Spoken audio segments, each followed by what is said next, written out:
Ukuzwa kabanzi ngeinguquko okulindeleke ukuthi zenziwe umengameli wezwe uCyril Ramaphosa sixoxa nentatheli esimnkantshubomvu kwezithinta ukubuswa kwezwe uSamkele Maseko. Samkele sikubingelele ezindabeni zasemini. Yini le ebiyenza ukuthi kube nokubambezeleka ekutheni kwenziwe inguquko cabinet likamengameli?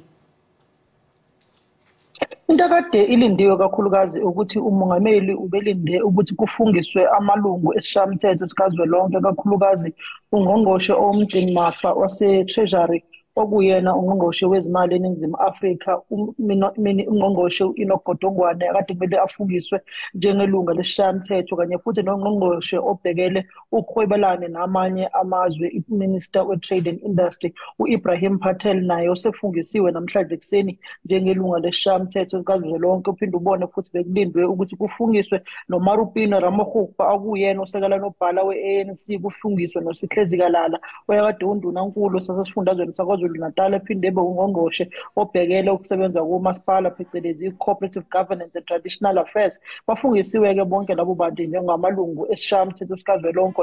Ingakho ke umengameli namhlanje sezokwazi ukumembezela icabinet lakhe elitsha nenguquko azozenza. Kulindeleke kakhulu ukuthi ubani okuyena ungqongqoshe obhekele ukucimacima kukagesi ukuze ezokwazi ukuqeda lenhlekelele ebhekele lenkampani ephehla ugesi eNingizimu Afrika. Samkelo, singambona yini undunankulu wezogesi kulezi inguquko ezokwenziwa?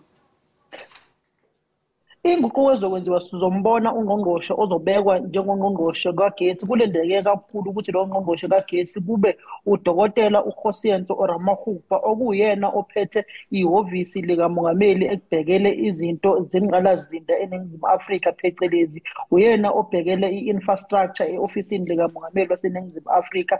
Uyena-ke umuntu okulindeleke kakhulu ukuthi kungenzeka amenyezelwe njengongqongqoshe kagesi eNingizimu Afrika. Uphinde ukhumbuleke-ke isigaba constitutional isigaba semthetho sisekelo waseNingizimu Afrika isigaba ses92 subsection 3 esithi umongameli uvumelekile ukuthi akhethe abantu ababili abangewona amalungu esishayamithetho sikazwelonke. Lezo ekhala seyivulekile-ke ngokufungiswa kongqongqoshe wezezimali eNingizimu Afrika uNokgodongwane njengelunga lesishayamithetho kanye noIbrahim Patel obonakalayo eceleni kaMayitinkowana Mashabane naye kade omunye wabo usefungisiwe namhlanje kuseni njengelunga lesishayamithetho. Lokhu kuchaza ukuthi umongameli namhlanje masemembezela inguquko kwicabinet yakhe uzomembezela inguquko lapho engafaka khona abantu ababili abanye abengewona amalungu esishayamithetho sikazwelonke njengongqongqoshe baseNingizimu Afrika.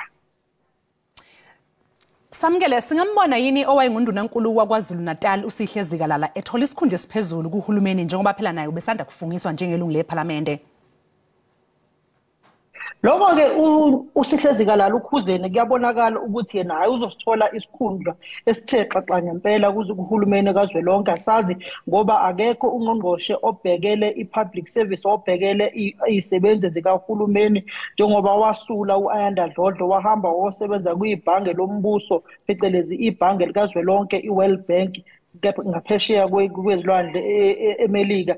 Singabona futhi-ke ukuthi uZikalala bengamfaka yini lapho noma bengamfaka ebe yiphini likangqongqoshe wezokusebenza komasipala phecelezi iCOGTA njengoba kade umphathiswa weCOGTA esifundazweni saKwaZulu Natal. Kuphinde kube noThembi Nkadimengi naye ongelona ilunga lesishayamithetho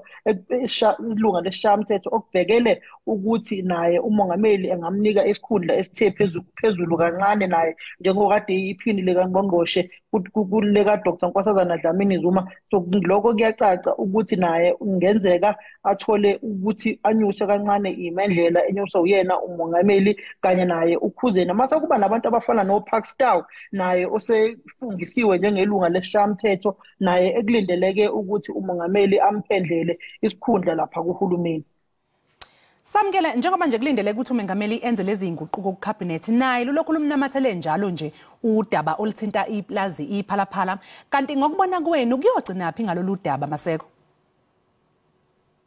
Lolu daba lasephalaphala limcaye kakhulu, akulona nje udaba umengameli angaliphebeza nje lisuke liphele njengempukane osukuyiphebeza eduze kwakho. Lolu daba lilohlezi lukhona liyoze liqedwe ukuthi umongameli awine enkantolo. Ubonile inkantolo yeshamthetho inkantolo ebhekela ukushicilelwa komthetho waseNingizimu Afrika phecelezi i-Constitutional Court, inkantolo enkulu nawonke eNingizimu Afrika, emchithile umongameli ukuthi aqonde ngqo kuyona ngalolu daba elalibhalwe umqulo owawubhalwe wona lamajaji amabili oSandile Ngcobo ukuphindisela emumva bathi umongameli akaqale enkantolo ephakeme yase-Western Cape noma khona la eGoli ukuze ezokwazi ukushiciyela wona lombiko obhaliwe. Lolu daba lisakude ukuphela liyoze liqedwe izona inkantolo. Yebo, ePhalamende yabona amaqembu afana no-EFF no-DA afuna kuqalwe ikomiti le-head off ekubhekela khona ukuthi umongameli ngabe uphulile yini umthetho waseNingizimu Afrika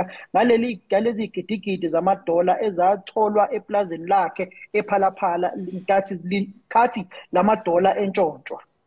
Sibonge kakhulu impela Samkele, nathi silinde ngamehla abomvu ke ukuzwa ntambama ukuthi ngabe yiziphi lezi nguquko ezokwenzeka ekhabinethini likaMengameli. Mbukeli lo ke bekuSamkele Maseko oyintatheli esimnkantshubomvu ke yezithinta ukubuswa kwezwe lapha eSABC. Besixoxa naye ngenguquko ezilindelekile kuMengameli wezwe uCyril Ramaphosa namhlanje ntambama.